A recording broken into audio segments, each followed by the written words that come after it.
Don Hernán Penagos, registrador nacional de Colombia. Oiga, eso es tremendo cargo. ¿Cómo me le va? Nacho, pues muy bien, muchas gracias.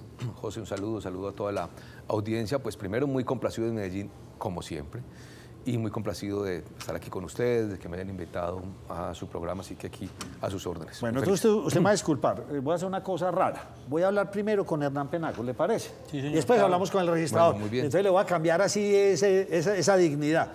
¿Usted de dónde es? Yo soy de un municipio al oriente de Caldas, que limita inclusive con Antioquia, con Argelia, por esos lados de Sonsón y demás, que se llama Samaná, Caldas. Ah, pero es que es lindísimo, Es un lo municipio conozco. grande, muy lindo. Claro. Allá nací, allá hice inclusive todo mi primaria y mi bachillerato y luego pues salí. ¿Y qué hacían su papá y su mamá? Mi mamá maestra. Sí. 40 años, Uy. como la mayoría de maestros y maestras en Colombia, 40 años de maestra en el municipio, y mi papá ya murió, trabajó todo el tiempo, toda su vida en la rama judicial. Ellos dos se dedicaron a ahí ese tipo vamos, de cosas. vamos de donde. Entonces Así usted. que, Oye, ¿su mamá era muy exigente o no? ¿Le templaba a estudiar, a hacer matemáticas, a estudiar? pues le voy a ¿O contar. era conciliadora? Le voy a contar. Mi mamá me enseñó a leer y a escribir a mí a los 4 años de edad. A los 4 años yo leía y escribía. A los 5, pues ya estaba como en segundo, entonces yo terminé como a los 14 o 15 años el bachillerato, Sí. porque mi mamá desde muy chiquitico, pues claro, era maestra. ¿Y qué hacía? Pues me llevaba desde chiquito a la escuela. Me colocaba en un rincón mientras daba sus clases a los alumnos, pues porque a veces no tenía manera de dejarme con alguien, y pues ahí fui aprendiendo, y luego digo, 4 años yo sabía leer y escribir, y pues claro, me ayudó pues mucho, pues mi mamá. ¿Es usted buen lector Yo entonces? soy buen lector. Y El tema de la academia, soy docente pues antes de estar aquí. Pero Docente ya vamos a llegar para más universitario, adelante, no me corra tanto que aquí vamos a Nacho, hablar si de... me permite, ¿y es hijo único? Somos dos, mi hermano es menor, él es ingeniero geólogo, no se mete en nada de lo público, un profesional muy destacado, muy juicioso. Somos O dos. sea, usted es ese fiel reflejo que la educación sí es necesaria y Pero que el sin que duda. quiera lo logra y puede llegar muy lejos. Pero sin Porque usted duda. no viene de una familia adinerada ni de comunales, nada. Para nada, ya les cuento pues mi historia. Pues mi papá, mi mamá maestra, mi papá funcionario de la rama judicial, una clase media baja como la mayoría de colombianos, y con esfuerzo y con juicio ahí fuimos avanzando los dos. Mi hermano estudió en la universidad pública, yo estudié en un par de universidades, después yo soy de abogado, pero primero hice como un par de carreras. Pero ustedes migraron de Samaná a otra ciudad, Manizales. toda la familia, a Manizales. Sí. ¿Se fueron para Manizales ya todo el grupo familiar o ustedes solamente a estudiar? No, inicialmente nosotros, mi hermano y yo, nos enviaron de Samaná para Manizales. Cuando a mí me dicen, hombre, los retos que usted ha tenido, usted sabe que yo estaba en el Congreso, bueno, y hoy aquí, fui magistrado, y yo digo, el principal reto mío y la decisión más fuerte que he tomado en mi vida. Entonces la gente dice, bueno, cuando fue congresista, cuando renunció para la asamblea, cuando hizo 1000 cosas. Y digo, no, la más grande mía fue que yo como a los 17 años o 18, de esas cosas de la vida, me dieron un trabajo en el Banco Cafetero de Samaná. Y trabajé como un año, como decían, de patinador. Sí. Y renuncié para irme a estudiar. Y cuando eso trabajaba en un banco era una maravilla. Claro. Y renuncié, esa es la decisión más dura que he tomado en mi vida. Y ahí nos fuimos de Samaná a Manizales, y estudié, pues. Oye, y hay algo muy particular en estas historias. Ya enseguida entramos a hablar con el registrador. Esta charla a mí me gusta mucho. Y es que era, o sea, Samaná, Manizales, y Manizales tenía como referencia, vamos para Medellín a estudiar. Ya, pero sin y duda. usted venía a pasear mucho a Medellín con su familia por esas Sin carreteritas duda. de hace 1000 años. Lo recuerdo mucho porque gran parte de familia vivía en Medellín. Entonces veníamos en esa época por la vía antigua, la que iba de Dorada, Norcasia, Florencia, Puerto Linda, la vía, lo que llaman Sí. hoy la del Renacimiento, que la han titulado así porque Sí, están señor. haciendo unas inversiones.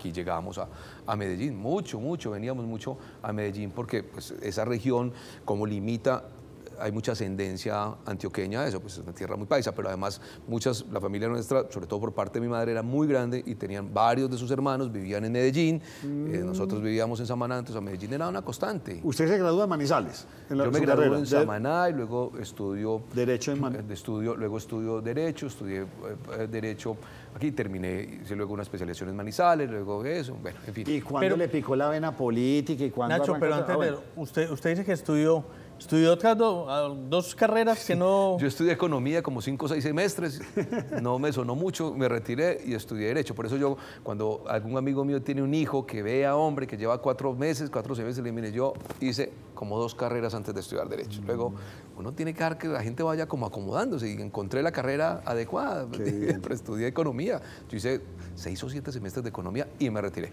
Pero sirvieron, la economía Sirve mucho y me gusta mucho. ¿Y cuándo le pica la vena política y en qué lugar? ¿Estaba usted en Manizales, en Bogotá? ¿Cuándo le empieza ya a meterse en este asunto? Como todo, eso es una casualidad. Yo termino Derecho y me voy a trabajar en diferentes lugares, alcaldías. Y en Samaná hacía tarea como de liderazgo. Yo era muy deportista, hacía encuentros deportivos, jugué mucho fútbol, bueno, y posteriormente trataba de hacer como tarea comunitaria en todos esos pueblos del oriente de Caldas, pueblos necesitados. Entonces yo conocía a mucha gente porque trabajaba como consultor en alcaldías y gobernaciones. Entonces cada que iba a un hospital encontraba un optómetra, pongo un ejemplo, y recuerdo que llevaba optómetra de Samaná para que le ayudaran a la gente, hacía brigadas de salud.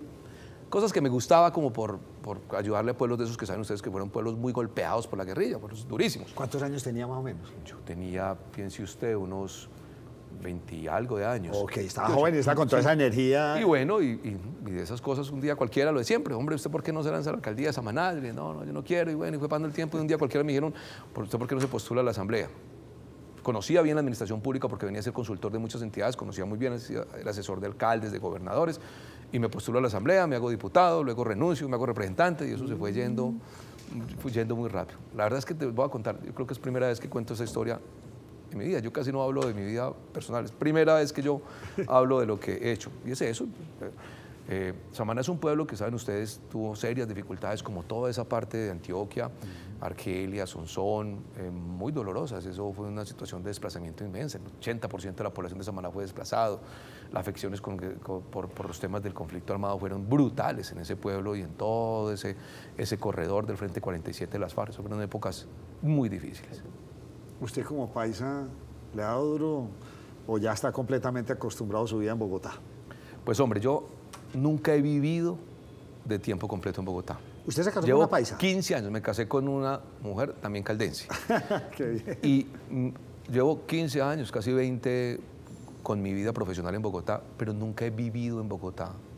Siempre he vivido en Manizales. Mi esposa y mi hijo viven en Manizales. Yo soy de esos que cada 8 días, si pueden, hoy ya pues más difícil por ser registrador, pero de esos que cada 8 días cogen un vuelo los viernes o los sábados a Manizales, estoy el fin de semana y me regreso el lunes. Así llevo como 15, 17 años de mi vida. Óigame, entonces usted es buen cafetero, ¿no? ¿Qué café me Muy recomienda? bueno. O sea, hemos avanzado en eso, ¿sí? Nos pasamos de tomar a los cafés de Cargazón, como dicen por ahí, ahora sí a tomarnos cafecitos buenos, y su tierra sí que los produce. Y soy buen cafetero, y cuando estuve en la Cámara trabajé muchísimo como la Federación Nacional de Cafeteros. Digamos, yo era el que hacía gran parte de los debates cafeteros en el país.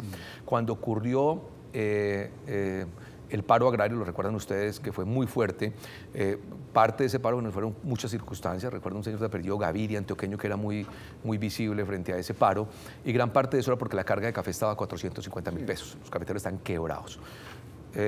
Yo era presidente de la Cámara de Representantes y en un diálogo con el presidente en su momento, el presidente, hay que hacer algo por los cafeteros, eso nos va a volver insostenible. Y ahí fue donde se creó ese se llamaba el incentivo cafetero, que fueron cerca de 1 billón de pesos que distribuyeron entre los cafeteros y fue de cierta utilidad. Yo el tema cafetero lo trabajé mucho con la federación, presenté proyectos, por ejemplo, para tratar de que se diera en el sector agrario la posibilidad de pagar por horas y por días, porque ahí hay un tema muy complejo de prestaciones sociales.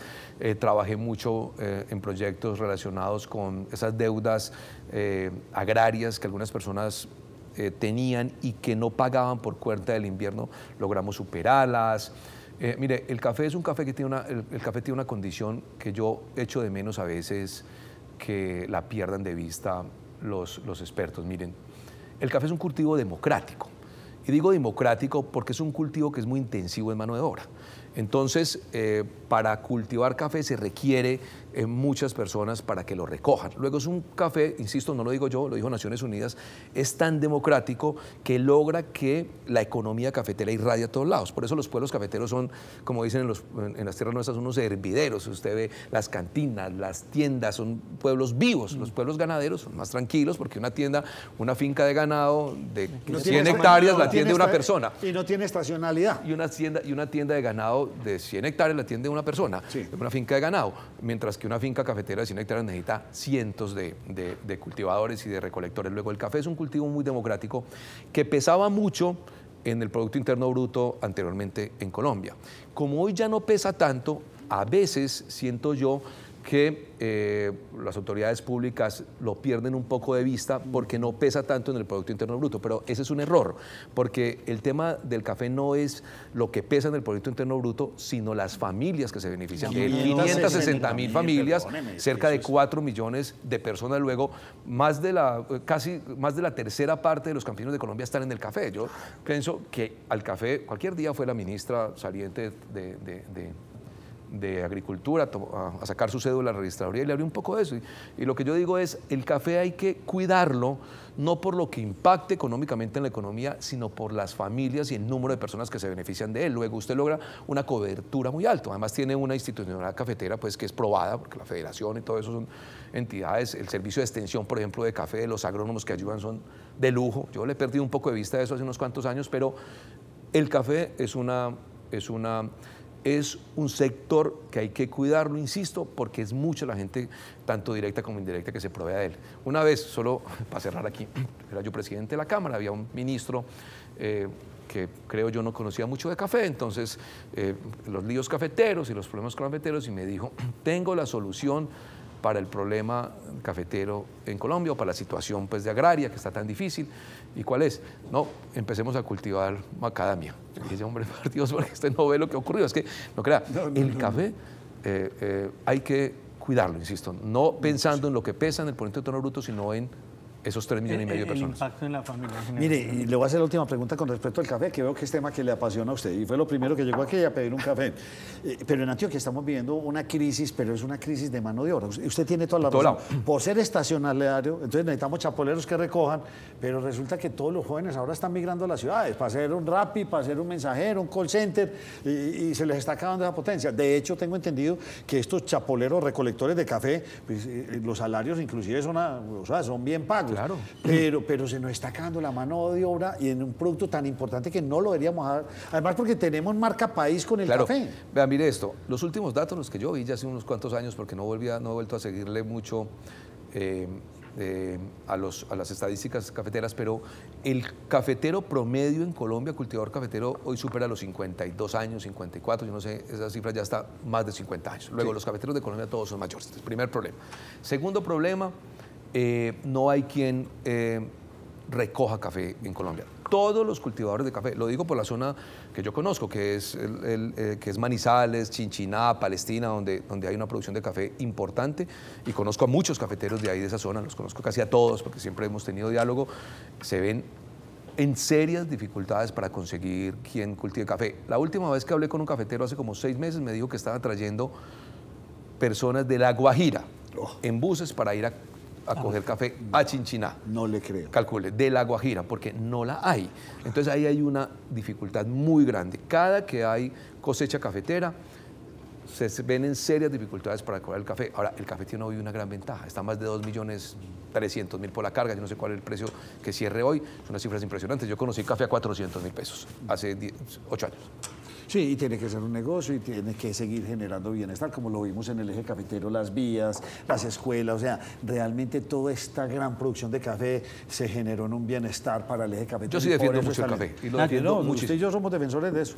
Nacho, hoy la carga está a 2.932.000 pesos. Casi 3 millones de pesos. Es increíble. Nunca, ningún cafetero se había imaginado eso. Hoy, con ese precio del café, un cultivador pequeño, digamos promedio, en Colombia el 90% de los cultivadores tienen menos de 3 hectáreas, el 10% ya son cultivadores grandes, con 3 hectáreas tiene un punto de equilibrio y una utilidad importante con esos precios, sin duda. Ahí va viendo usted esta mesa como es de disruptiva. Maravillosa. Frijoles, Además me dio la oportunidad de hablar de un tema, creo que del que no me tocaba en el país 8 años. Está bien. ¿Frijoles o ajiaco?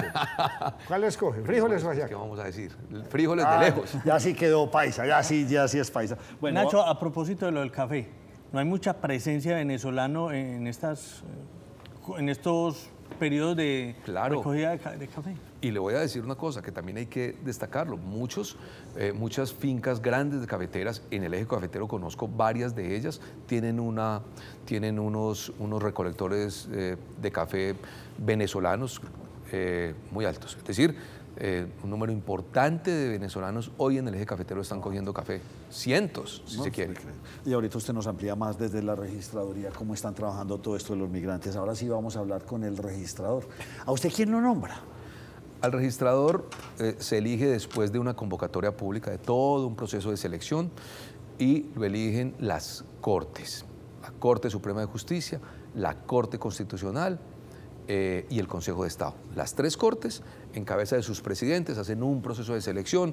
Ese proceso de selección pasa por unos exámenes escritos, luego por unas entrevistas, se van haciendo unos filtros y al final quedan 10 personas. Las 10 personas se acuden a una entrevista con estos presidentes y ellos eligen al registrador. A mí me parece muy buena esa pregunta porque, increíble, digamos, personas formadas creen que el registrador lo elige el gobierno. No, el registrador lo eligen las Cortes, los tres Cortes en cabeza de sus presidentes, Consejo de Estado, Corte Constitucional y Corte Suprema de Justicia. ¿Por qué en algún momento se habló de la posibilidad de anular la elección suya? Porque como es aquí en Colombia, pues normal, eso es un derecho de cualquier colombiano, me parece que eso está bien. Bueno, hoy está demandada la elección de la fiscal, del contralor, del procurador y del registrador. Y en el caso nuestro, presentaron una demanda el año pasado hablando de algunos temas de inhabilidades relacionados con el tiempo en que yo renuncié. La teoría es que la renuncia, de acuerdo a un artículo constitucional, debe ser un año antes de la elección. Yo renuncié un año antes de la elección. Así le ocurrió al anterior registrador que yo, renuncié a mi cargo de magistrado. Así ocurrió con el anterior registrador al que yo sucedo. Luego ahí creemos que hay, digamos, una claridad jurídica, pero esas demandas son un derecho y los ciudadanos lo pueden hacer y está bien, digamos, uno no debe molestarse por eso. O sea, no es fácil llegar a este cargo. O sea, lo que veo es que usted tiene una competencia fuerte, o sea, se necesita tener mucha sapiencia y muchos títulos para uno y conocimiento para uno llegar. O sea, eso no es que se lo den porque usted fue liberal, conservador o este, no. O sea, hay una elección que es por su profesionalidad. El legislativo no tiene nada que ver en la elección, ni el Congreso, ni la Cámara, ni el Senado.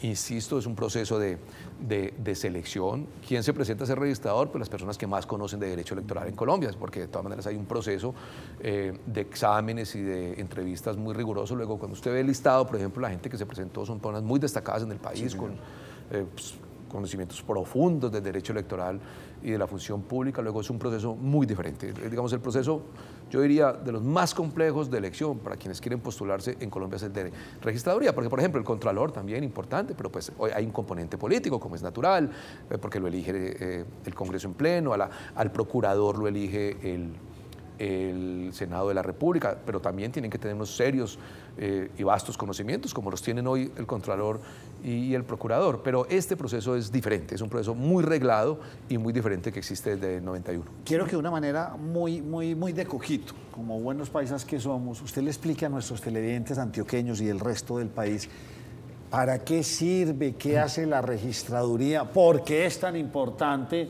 en todos estos asuntos del país? Bueno, la registraduría tiene en esencia dos funciones misionales. La primera función misional, muy importante, tiene que ver con el registro civil y la identificación. En la registraduría tiene la competencia de expedir el registro civil de todos los ciudadanos que nacen, pero además expide la tarjeta de identidad y la cédula de ciudadanía. La registraduría tiene la custodia de los datos de los colombianos. Es una cosa que se llama el Archivo Nacional de Identificación y toda la información de la identidad de los colombianos se encuentra y reposa en la registraduría. ¿Cuándo nací? ¿Qué sexo soy? ¿Qué color de piel? O sea, todo. Y eso es una base de datos, una data, como dicen los técnicos, muy importante, que hay que cuidarla mucho porque hay datos sensibles y que hoy solo la administra la registraduría y ninguna entidad puede administrarla. Yo por eso soy muy celoso con esa información.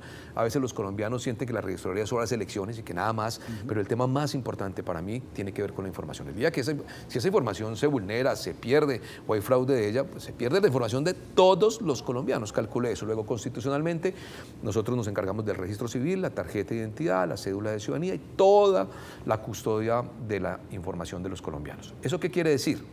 Que nos corresponde velar porque los colombianos tengan identificación. Y aquí hay un tema muy importante.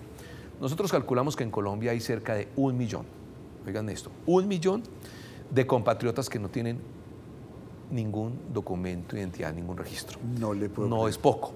Los datos mundiales dicen que son cerca del 9% de la población, en Latinoamérica son cerca del 5%, en Colombia O sea, no hay ninguna trazabilidad del momento de nacimiento, Nada. de pronto nació en una Entonces, finca, esas personas no tienen salud, no tienen... Entonces ese es el problema. 1 millón Los de derechos, colombianos. el derecho a la identificación es un derecho fundamental, como cualquiera de los otros derechos que conocemos. Pero es el primero de ellos, porque el que no tiene identificación, la identificación es la puerta de entrada a los derechos fundamentales. Si usted no tiene la identificación, pues lo acabaste de decir, o sea, no tiene ni salud, ni educación, pues mucho menos vivienda y ningún otro derecho. Esas personas no aparecen, ni en el censo electoral. Esta semana estuvo la directora de la DIAN hablando con nosotros del tema. No está en el censo poblacional. No existen jurídicamente en Colombia, nadie los cuenta. Mire, hemos estado el año pasado, hicimos más de 120.000 trámites, todas por donde están, como siempre, en la periferia colombiana, en lugares más apartados. Hemos estado en Amazonas, yo he estado personalmente en Amazonas, río arriba 3 horas, unas tribus ticuna que no tienen ningún documento. Hace 15 días estuvimos en Jojoncito y en Ciapana, un lugar a 10 horas de Valledupar. Habían 1.000 personas, de las cuales 400, ninguna tenía ni siquiera su documento. Y estoy hablando de personas de 80 años, de 70, de 50 y de 40, que nunca en su vida han tenido un registro civil, obviamente ni una tarjeta ni una cédula. Hemos estado en Bichada, de Comaribo para adentro, en la Sierra Nevada, en la parte baja, por los lados de Santa Marta hacia arriba. Hemos estado, por ejemplo, el año pasado estuvimos en un sector que me pareció impresionante, lo olvido, un corregimiento de Buenaventura, 2 horas y media en lancha, mar adentro, Puerto Leguízamo creo que se llama. La gente no estaba identificada, los niños. ¿Y por qué no están identificados? Se pregunta uno. Porque la registraduría está por ejemplo, en Buenaventura. Para esas personas salir de Puerto Leguízamo creo que se llama, a Buenaventura tienen que ir en una lancha. Y el pasaje no es como el de aquí, como el del metro, que vale 2.000 o 5.000, les vale 150.000 o 200.000, porque un galón de gasolina vale 100.000 pesos. Entonces venir les vale, sacar una cédula no les vale los 60.000 que les vale la cédula, o a veces son gratis porque son personas vulnerables, no, les vale el transporte que les vale 500, 400 millones. Les voy a contar una historia cortiquitica. Estaba yo en, ¿eso qué lugar fue? En Guainía, en un sector que se llama El Venado. Más específicamente, no sé si lo han escuchado, lo que se conoce como los cerros de Mavicure, que es una cosa hermosa, de las cosas más lindas de Colombia. Fuimos hasta allá y ahí hay una población indígena que está sentada en un sector que se llama El Venado. Y fuimos a hacer identificación, obviamente esa gente no está identificada. Allá también ir del Venado a Guainía y devolverse, cada ticket, cada pasaje en una lancha les cuesta 200.000 pesos, luego sacar una cédula les vale 600.000. Y llegó un niño a obtener su tarjeta de identidad. Tenía 15 años, lo primero que pensé fue, este niño entonces no ha estudiado, porque tiene 15 años y apenas, su tarjeta de identidad no, apenas se va a registrar, nunca había sido registrado. Viene con su padre y le digo, ¿usted por qué no ha obtenido, nunca lo registró? Yo no, pues no pude, yo viajé, luego volví, él también ha sido enfermo, y bueno, en fin, 1000 cosas. Y bueno, empecé a charlar con él. Entonces lo primero que se me vino a la imagen es, si nunca ha tenido un registro civil, seguramente nunca ha estudiado. Entonces le digo, bueno, ¿y pero por qué no mira cómo hace para que el niño estudie? Porque pues, el niño ya como confía en mí, no, es que él ha estudiado. ¿Cómo así? Me dijo, sí, él está en la escuela, él estuvo en la escuela, ya está como en 3º de bachillerato y no sé qué. Y sin registrarse, me dijo, sí. Y lo único que dije es, ¿qué hacen las profesoras? Y las profesoras, me dijo, aquí hay una profesora, venga una profesora. Le digo a la profesora, bueno, ¿qué hace con este niño? Y me dijo, pues le estoy dando clases, el niño viene estudiando, yo llevo aquí 3 años y ha habido otras profesoras, y el niño está estudiando, pero nunca le hemos hecho matrícula, nunca lo hemos calificado. Entonces yo pensaba, si ese niño mañana se va a estudiar al SENA o a... No hay matrícula, nunca está registrado, no tiene notas y no aparece en el censo de matrícula del departamento. Luego ese niño que sí estudió, vaya, mire usted cómo hace después para formalizarle 8 años de estudio si se quiere ir, por ejemplo, ¿verdad? Pues esas cosas son las que se encuentra uno todos los días en Colombia. O sea que ese es un gran reto de la registraduría, llegar a todos esos puntos. Entonces yo llegué a la registraduría y pues yo he estudiado un poco el tema. Y cuando llegué yo tenía claro que nosotros teníamos que hacer eso. En Colombia ese tema se ha mantenido, hay que decir la verdad, medio oculto. Porque es como vergonzoso.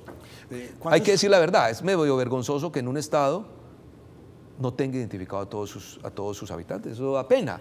Y así yo sea el registrador y sea responsable, si se quiere, de eso, pero hay que decirlo para lograrlo. Eso ha sido de décadas. Ahora, no es culpa tampoco de los registradores. Colombia es un país difícil, con desplazamientos, sui generis. En Latinoamérica ocurre eso. Y en el mundo, pueden haber 900 millones de personas Sin identificar. sin identificar o con registros precarios. Luego no es un tema extraño, Ok. pero yo qué hice, advertirlo y hacemos 1000 jornadas. Lo que pasa es que eso vale millones. Hacer una jornada de identificación es complejísimo porque hay que llevar equipos de alta tecnología, llevar plantas eléctricas, llevar antenas satelitales de esas móviles.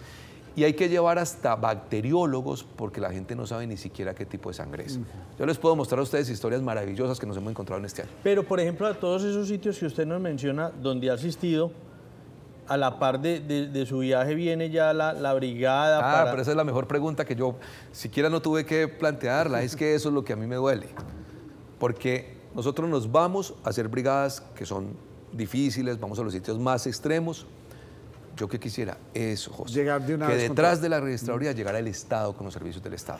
Si usted me pregunta, no ha ocurrido. Por ¿Eso- lo menos, ¿Eso es responsabilidad del Estado o de la registraduría? no, de la registraduría tiene la responsabilidad de identificar, pero no tiene la responsabilidad de atender a los niños, para eso está el bienestar, ni de traer los subsidios o las familias en acción o las familias en su tierra, pues eso son de otro tal, ni de traer los servicios de salud, ni de hacer brigadas, porque eso no es nuestra competencia ni tenemos recursos para eso. Qué bueno fuera, esa pregunta es maravillosa, que al lado de la registraduría llegara de una vez el resto del Estado, porque ahí no hay necesidad de mirar si esa gente es necesitada o pobre, no, esos son los más pobres de Colombia, pues así debería ser, hacer economías de escala, hacer equipos, brigadas conjuntas, no, eso no se ha logrado, no quiero culpar a nadie, seguramente cada uno tiene 1000 cosas que hacer, pero ¿qué era lo óptimo? Dio en el punto, José, qué bueno que el Estado fuera completo. Yo identifico, le entrego ese derecho y detrás su carnet de salud, la atención al niño a ver cómo están, si están desnutridos, si tienen tal cosa, los subsidios de un lado y del otro. Bueno, no sé, qué bueno fuera que eso ocurriera así. Pero la verdad, por lo menos en las que hemos hecho nosotros, que ya llevamos varias decenas de brigadas, muchas de ellas, 200 y algo creo que tenemos hoy durante el año pasado, pues en ninguna de ellas nos ha acompañado nadie del gobierno. Se dice que en Colombia somos un poco más de 50 millones de habitantes, eso es lo que tenemos. ¿Cuántos somos? ¿Cuántos Eso somos? es, somos un poco más de 50, 51 millones, el censo electoral está en 40.900.000 O sea, pues personas. entonces hay son que las van a sumarles el votar. millón que dice usted de colombiano. Claro O sea, que entonces sí. no somos 50, Hay somos que sumarlos. 51 y un Pues poco digo, más. lo hablé con la directora del DANE que estuvo la semana pasada en mi oficina, pues hablando de muchos otros temas y tenemos claro de que hay su registro. El DANE hizo un censo electoral, un censo poblacional hace como 3 años, pero hubo lugares donde no llegó. Y hay que decirlo, no llegaron. Y la prueba de que no llegaron es que cuando nosotros vamos, encontramos personas mayores sin registro y sin identificación, cruzamos y tampoco están en el DANE. No es sencillo, no es fácil, Colombia es un país difícil, hay lugares inaccesibles, usted lo sabe, hay lugares donde es imposible llegar, o por dificultades o por problemas de seguridad, ¿cierto? Eso también hay que señalarlo. Entonces, y hay población flotante. Hay indígenas, por ejemplo, que son transhumantes, perdón, que son nómadas, entonces viajan, están de un lado al otro.